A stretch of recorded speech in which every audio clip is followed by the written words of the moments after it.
ሰላም እንዴት ናችሁ ተመልካቾቻችን ፕሮግራማችንን ጀምረናል እሺ አሁን ላይ ኢትዮጵያን በማስተዳደር ያለው መንግስት ኦሮሞ ነው እኔ አሁን በስልጣን ላይ ያለው መንግስት የኢትዮጵያ መንግስት ብዬ ነው ማምነው ኢትዮጵያ ፌደራላዊ ዲሞክራሲያዊ መንግስት ነው እዚህ ውስጥ አንደኛ መወሰድና መታሰብ ያለበት ህገ መንግስቱ ምን ይላል ነው መነሻ የምናደርገው ህገ መንግስቱ የሚለው በምርጫ አብላጫው ወንበር ያዘው ፓርቲ የኢትዮጵያ መንግስት ይመሰርታል ይሄ የሚመሰረተው መንግስት የብሔር ብሔረሰብ ተዋጽኦ ያለበት መንግስት መሆን አለበት ይላል በዛ መሰረት ምርጫ አካሂዶ በምርጫ አሸንፎ ስልጣን ያዘው ብልጽግና ፓርቲ ነው ብልጽግና ፓርቲ ደግሞ በፓርቲ ውስጥም ባዋቀረው መንግስት ካቢኔ የሚሆን ከተለያዩ ብሔር ብሔረሰቦችን አንድ ላይ አምጥቶ አዋቅሮ ነው ኢትዮጵያን እየመራ ያለው ኦሮሚያ ክልል ላይ ከመጣን ኦሮሞ ነው እሱ ምንም ጥያቄ የለውም ህገ መንግስቱ የሚለው ነው ግን እኔ ማራይ ጎዳ ትግሬው ይገፋ ምን የሚል መነሻና ኮንሰፕትም አልነበረው ስለዚህ የትግሉ መነሻ ያ ቢሆንም እንደማንኛውም ጊዜ ኢትዮጵያ ውስጥ እንደተደረጉ ትግሎች ሁሉ የሚመሰረተው መንግስት ደግሞ ኢትዮጵያን የሚወክል መንግስት ነው ብሎ ነውና ህዝቡ የታገለው በኦሮሞ ትግል ስለመጣ ብቻ የኦሮሞ መንግስት ብለን ከምንወስድ የኢትዮጵያ ህዝብ መንግስት ብለን ብንወስድ ይሻላል የሚል ግምት አለ በዚህ ሀገር የፖለቲካ ስርዓት ውስጥ በመሳተፍ እንደው ተጸጽተህ ታውቃለህ ምን ነው ባልተሳተፍኩ ብለህ ታውቃለህ ተጸጽቼ አላውቅም እኔ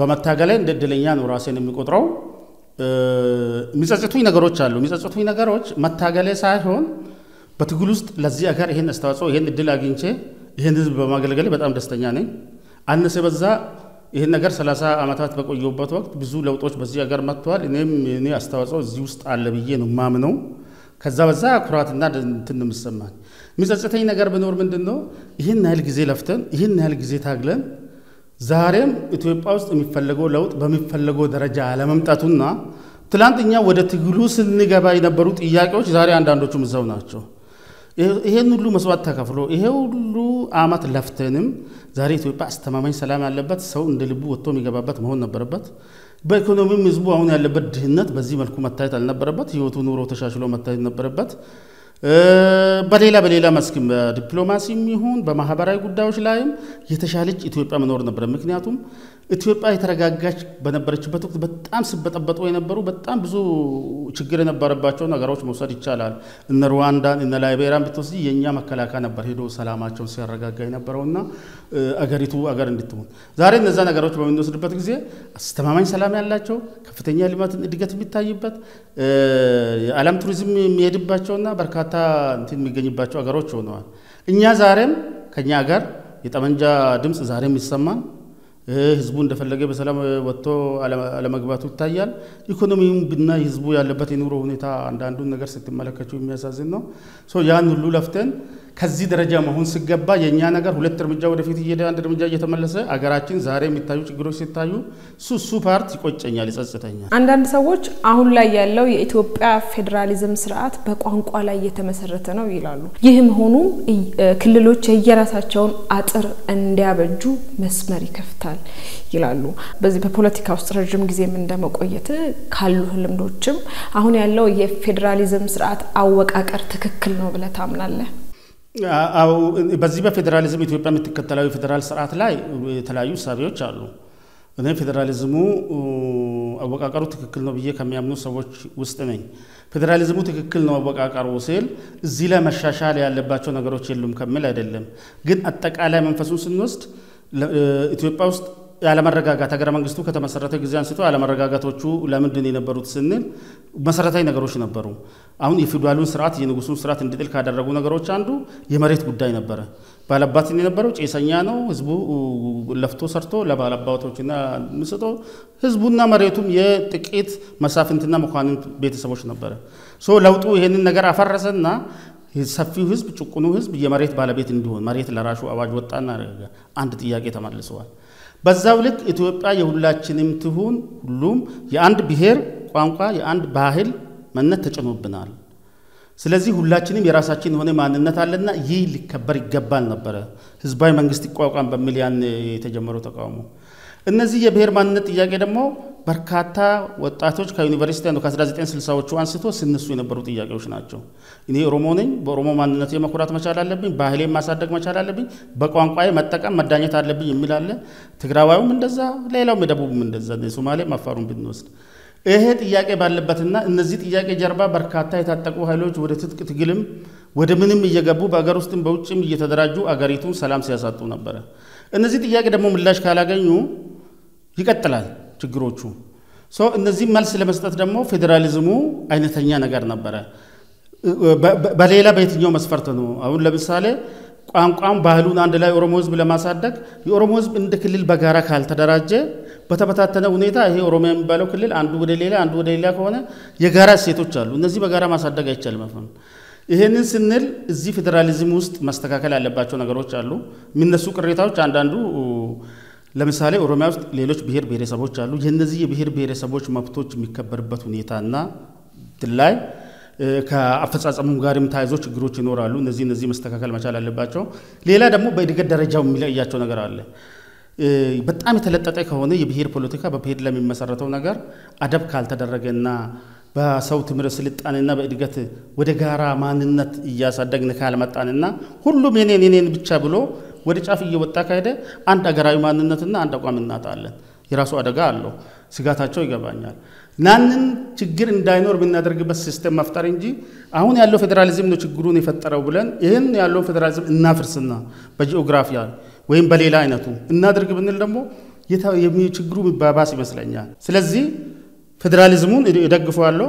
እዚህ ላይ ግን መስተካከል አለበት። በምሁራን እየተጠና ህዝቡ በጋራ መግባባት እየተወያየበት የሚያሻሽላቸው ነገሮች ካለ ማሻሻል መቻል አለበት እንጂ አሁን ያለውን እናፍርስ ብንል የባሰ ችግር መስሎ ይታያል። ለብዙ ዓመታት የነበረው የኦሮሞ ፖለቲካ ጥያቄ ምላሽ አግኝቷል የሚሉ ወገኖች ቢኖሩም በሌላ በኩል ደግሞ ጭራሽ አላገኘም የሚሉ ወገኖች አሉ። አንተ ደግሞ በመጽሐፍ ላይ ምላሽ ማግኘት አለማግኘቱን የሚያቀው ራሱ ህዝቡ ነው ብለሃል እና እስከዛሬ ያለው የኦሮሞ ፖለቲካ አዙሪት የሆነው ወሳኙ ጉዳይ ምንድነው ብለህ ታምናለህ አንተ? ምንድነው?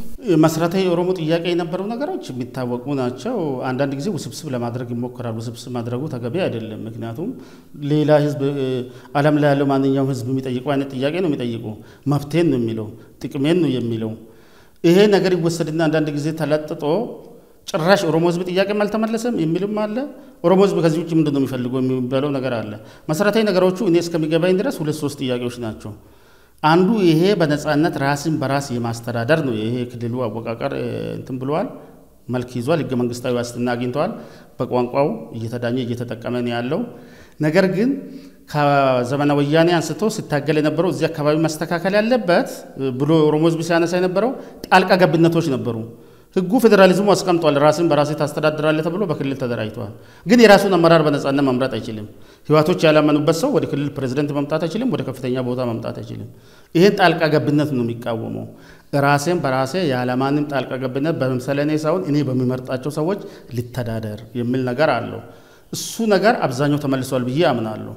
አሁን የሚቀሩ ነገሮች አሉ። የሚቀሩ ስል ይበልጥ በየቦታው እኔም ሲሾም ሌላውም ሲሾም የድርጅቱ የፓርቲ ታማኝነት ታይቶ ነው የሚሾመው እንጂ በምርጫ ህዝቡ የሚፈልጋቸው እዛ ዞን እዛ ከተማ ህዝቡ የሚተቻቸው ህዝቡ የሚቆጣጠራቸው አመራሮች ነው መፈጠር ያለባቸው። አሁን የፖለቲካ ፓርቲው እምነት ያገኘ ህዝቡ ቢሰማውም ባይሰማውም ስልጣን ላይ ይቀመጣል። እነዚህ ነገሮች ዞሮ አንድ ቅራታ ራሱን በራሱ ነጻነት ማስተዳደር ሲባል መሪዎችን የመቆጣጠር ስልጣንም ጭምር ነው እዛ ጋር። ሁለተኛው ከኢኮኖሚ አንፃር ነው። ኦሮሚያ ሰፊ ለመሬት አለው። በዚህ ክልል ሰርቶ ለመበልጸግ ለማደግም እድሉ አሉት።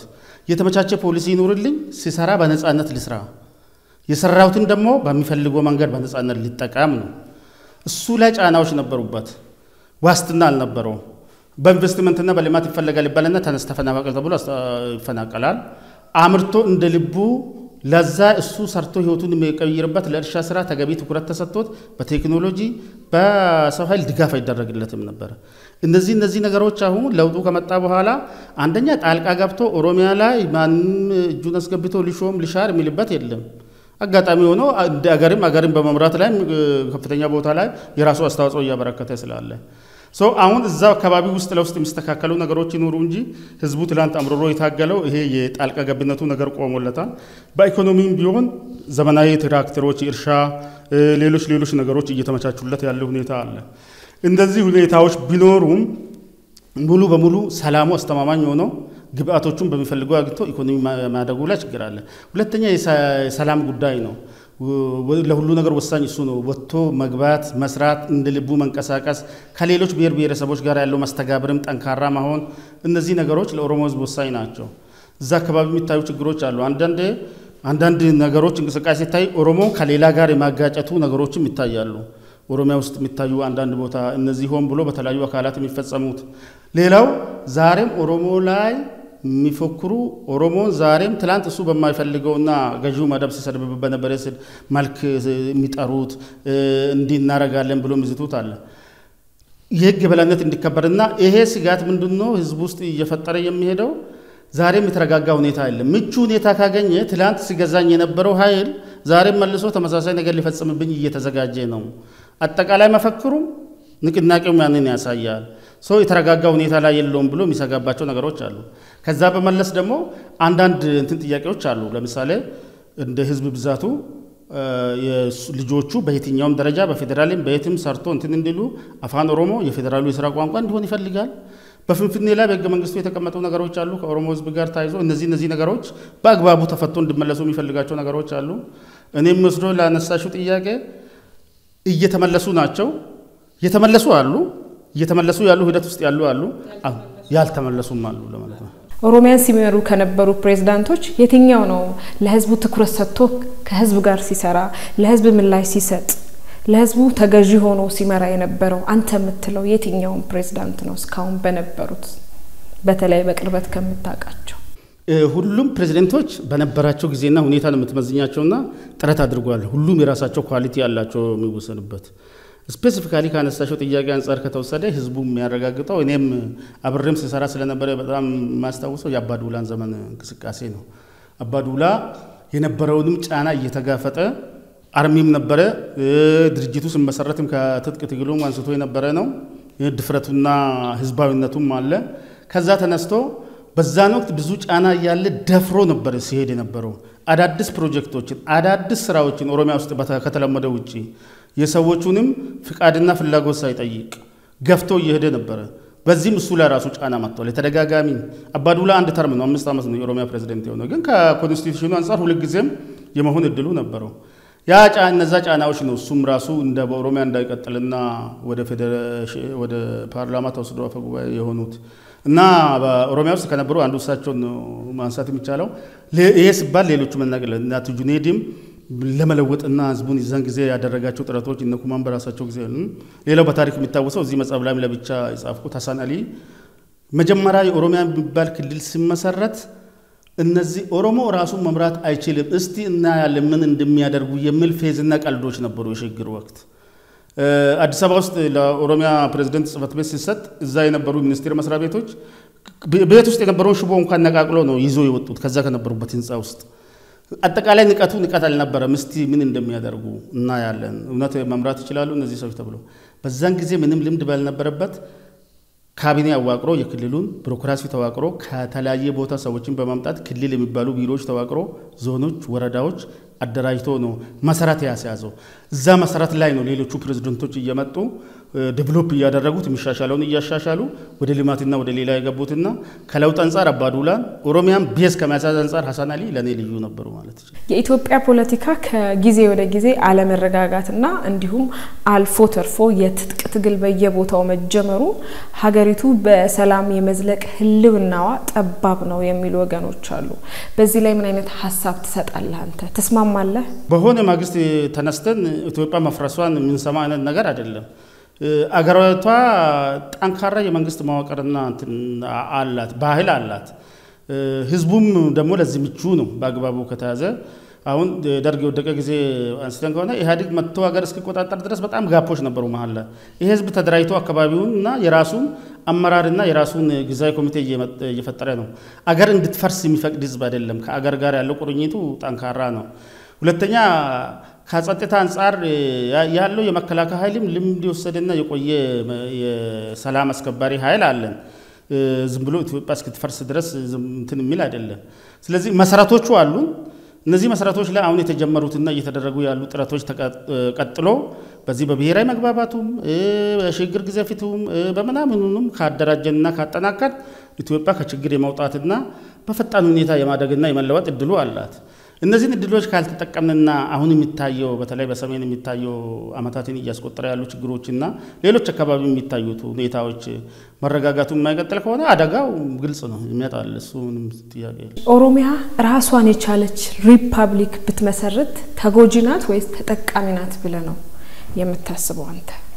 እኔ የሪፐብሊክ የመመስረቱን ጉዳይ ደጋፊ አይደለሁም ስል ኮንስቲቱሽናል ሆነ የተቀመጠ ነገር አለ በህገ መንግስታችን እዚህ ሀገር ህዝቦች የራሳቸውን እድል በራስ የመወሰን እስከ መገንጠል የሚል መብት ነው። ይሄ መብት ጉዳይ ነው። የተለየ ጉዳት ይደርስበታል ብዬ አይደለም እኔ የምለው የሚጠቅመን የቱ ነው የማስበው ነው የሚጠቅመን እንደ አገር አንድ ሆነን ዛሬ ዓለም በግሎባላይዜሽን ወደ አንድ መንደር እየተቀየረ ነውና የበለጠ የኢትዮጵያ ህዝቦች ብሔር ብሔረሰቦች አንድነታችን ብናጠናክር ሰፊ ገበያ ሰፊ ሰው ኃይል ሰፊ ሰው ንቅናቄ እናገኛለን። ዓለም ዛሬ ከአፍሪካ ወደ አውሮፓና አሜሪካ የሰው ኃይል ዝውውሩ እንቅስቃሴው የአገሮች ስንመለከት ወደ አንድነት የመምጣቱ ነው የሚታየው። ይሄ አንድነቱ ለኛ ሞር አድቫንቴጅ ይያለው ለምንድነው ወደ ተበታተነና ወደ ትናንሽ መንግስታት የምንቀይረው አገራችንን? ከሱ ይልቅ ወደ አንድነቱ የሚመጣ የበለጠ ተጠቃሚ ነው። ይሄንን ሲል አንደኛ የመብት ጉዳይ አንስቼልሻለሁ ህዝቡ መብት አለ። ሁለተኛ ነገሮችን የሚወስነው በአገር ውስጥ ያለው ስርዓትና ነው። ይሄ ህዝብ ጠንካራ የዲሞክራሲ ስራ ከተገነባ ጥሩ የልማት ስትራቴጂ ወጥቶ አገር ከተቀየረ ስለመገንጠልና ሪፐብሊክ ስለመመስረቱ ወደዛ ሐሳብ የሚሄድበት ምክንያት የለም። ወደዛ እንዲሄድ ሰውን የሚያደርገው ከሆነ ጫናዎች ካሉ በመብቱ በሀብቱ ያለመጠቀም እንደ ልቡ በራሱ ጉዳይ ላይ መወሰን የማይችል ከሆነ ተወደደም ተጠላ እሱ ቀን አንድ ጥያቄ አንድ ቀን ይነሳል። እንዳትከለክዩ ደግሞ ኮንስቲቱሽናል አርገሻል ህገ መንግስት ላይ አስቀምጠሻል።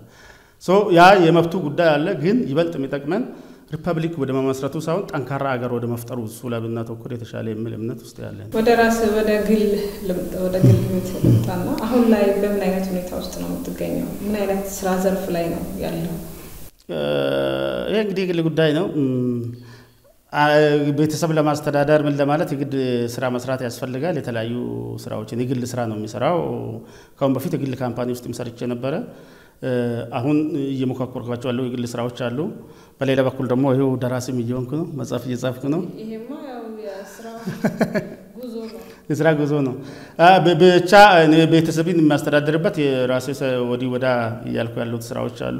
እሱ ላይ ፎከስ አድርጌ ነው ዝርዝር ኬስ ይቀዳል። አንተ በሶሻል ሚዲያውም ሆነ በመጽሐፍህም የጻፍከው በአማርኛ ቋንቋ ነው። ቀደም ሲል የኦህዴድ ባለስልጣናት ኦሮምኛ ቋንቋን መናገርም ሆነ መጽሐፍም ይከብዳቸዋል የሚባል ወሬ አለ እና ምናልባት አንተ የዚህ ነገር ተጠቂ ሆነ ነው ወይስ እንዴት ነው? እሱ ተጽዕኖ የለብኝም። ይቸገራሉ የሚባለውም ነገር እንዴት ነው? አብዛኞቹ የኛ አንጋፋ መሪዎች የነበሩት ትግሉ ምስረታ የነበሩት የሚሆን መጀመሪያ አካባቢ የነበሩት እነዚህ በ1960ዎቹ 70ዎቹ ውስጥ ትምህርትን ያጠናቀቁ ወደ ትግል የሚገቡ ናቸውና የዛን ጊዜ ስንጠቀምበት የነበረው ቋንቋ የስነ ጽሁፍ ቋንቋ የአማርኛ ነው የምንጠቀመው። ከዛ ተነስቶ ለውጡ ከመጣ በኋላ ነው በቁቤ አፋን ኦሮሞ መማር ማስተማር የተጀመረውና ትውልዱ በዛ ነው የተማረው። እኛም እዛ ውስጥ መልሰን ነው ራሳችን አፕዴት አድርገን በኦሮምኛ እየሰራን በቁቤ አፋን ኦሮሞ ተምረን በዛው ስራም እየሰራንና እየመራን ያለ ነው። ነገር ግን እኔ ወደ ስነ ጽሁፉ ላይ አንድ ቋንቋ የራሱ የሆነ ህግ አለው፣ ህግጋት አለው ሲጽፍበት። ዝም ብለሽ ቋንቋውን ስለቻልስ ብቻ አንስቶ ያንን ነገር መጻፍም የራሱ ጫና አለ። አሁን እኔ አማርኛ በመጻፉም ይሁን በሌላ በመጻፉ ላይ ትኩረት ሳደርግ የጻፍኩበት ምክንያት አንደኛ ራሱ በከተማ ያለው እነዚህ ከ80ዎቹ በፊት የነበረው ሰፊ የሆነ የኦሮሞ ህዝብ አለ። ይሄን የሱን ታሪክ ማወቅ አለበት። አጋጣሚ ሆኖ በኦሮምኛ እነሱንም አድሬስ ልናደርግ። ሁለተኛ ይሄን ታሪክ ኦሮሞ ብቻ ሳይሆን ብሔር ብሔረሰብን ማወቅ አለበት። ይሄ ለዛም አድሬስ ማድረግ አለብን። በእርግጥ ወደ አፋን ኦሮሞ ተተርጉሞ አልቋል። ወላ ህዝብ የማቅረቡ ብቻ ነው የቀረው። አንደኛ ስለ ጽሁፉ ጉድለት እንዳይኖረው በዘርፉ ምሁራንና በቋንቋችንም ከማሳደግ አንፃር ዝም ብዬ እኔ የኦሮምኛ ስነ ጽሁፍ ህግጋት የሚሉትን ነገሮችንም እየጣስኩ የሆነ መጥፎ አሻራ ከማስቀምጥ በምሁራኖቹ ጉዳዩ በሚመለከታቸው በደንብ ተተንትኖ ይዘጋጅ በሚል ኃላፊነቱን ወደዛ ሰጥቼ ነው። እሱ አልቋል። ሁለተኛ ደግሞ መታወቅ ያለበት ብሔር ብሔረሰቡም አፋን ኦሮሞ የማይጠቀመው ከተማ ውስጥ ያለው የኛ ሰውም አለ። እነዚህ ሁሉ ይሄን ታሪክ ማወቅና ማንበብ ስላለባቸው ጭምር የሚያማክል ብዬ በሁለቱም ቋንቋ በዛ መንገድ ነው ለመምጣት ያሰብኩት። በሁለቱም ቋንቋ ሆኖ መልካም ነው። እስኪ ቀረህ የምትለው ሐሳብ ካለ እንደማሳረጊያ? እኔ ቀረ የምለው ብዙ ነገር የለኝም። አንደኛ ቅድም መስገኛለሁ በአክብሮት ጠርታችሁን ስለማጠራችሁን ከመጽሐፉ ጋር በተያያዘ እዚህ መጽሐፉ ላይም ለማስቀመጥ ሞክሬያለሁ። አንዳንድ ጉድለቶች በስነ ጽሁፉ ውስጥም በመግቢያ ማስቀምጫለሁ። ሁለተኛ ቋንቋ ከመሆኑ ጋር ታይዞ አንዳንድ የታዩ ነገሮች አሉ።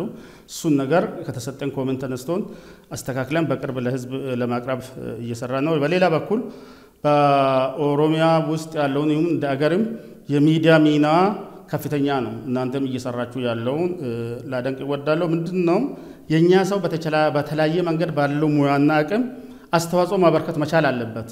በተለይ በእኛ በኦሮሚያ ጉዳይ ላይ ፎከስ አድርጎ የሚሰሩ ሚዲያዎች የሉም በብዛት። ያለውን እኛም ትኩረት አድርገን ለማጠናከር እኛ ሰው ጋርም ችግር አለ። አየሩን እንዳለ ወስዶ ያለው ከኛ በተቃራኒ ቆሞ በዚህ ህዝብ ዙሪያም ይሁን በአጠቃላይ በአገሪቱ ከመገንባት ይልቅ በማፍረስ ላይ ነው ዩቲዩቦቹ ሚዲያዎቹ ሰፊውን ሽፋን የወሰደው። ይሄ ከህዝባችን መብት ከማስከበር ማንነታችንን ማሳወቅ ኦሮሚያንም ከማሳወቅና የህዝቧን ጥቅም ከማስከበር አንፃር የራሱ ጫና ፈጥሯል። ስለዚህ ኦሮሚያ ውስጥ ያሉ ሚዲያዎች እናንተንም ጨምሮ ሌሎችም አሁን እያደረጋችሁ ያዩን መበረታታት አለበት፣ ከዚህ በላይ መስፋት አለበት። ባለሀብቱም የመንግስት አመራሮችም ለነዚህ ሚዲያዎች ድጋፍ መስጠት መቻል አለባቸው። የሚዲያ ሚና ቀላል አይደለም። ብዙ ጫናና ተጽዕኖ እየመጣብን ያለው ከሚዲያ ጋር በተያያዘ ነው። እነዚህ ያሉት ሚዲያዎች መንግስትና የባለሀብቱ ካልደገፈና ምን ካላለ በተወሰኑ ጥቂት ፍቃደኛ ግለሰቦች ወይም በእናንተ በጋዜጠኞች ብቻ የትም መድረስ አይቻልም። ድጋፍ ይፈልጋሉ። ስለዚህ ያለንን አቅም በሁሉም በኩል የተሰራውንም ለማስተዋወቅ ስለ ህዝባችን ማንነትም ለማስተዋወቅ ራሳችንን ምን ለማለት ሚዲያዎች መደገፍ አለባቸውና እናንተም ችግሩንም እየተቋቋማችሁ እየሰራችሁ ያለው ስራ መልካም ነው። በርቱ። ህዝቡም ድጋፍ ሊያደርግላችሁ ይገባል እላለሁ። አመሰግናለሁ። እንግዲህ ተመልካቾቻችን ከአቶ አለካ ሲምቢሩ ጋር የነበረን ቆይታ ይህን ይመስል ነበር። ሳምንት በሌላ ፕሮግራም እስክንገናኝ መልካም ሳምንት።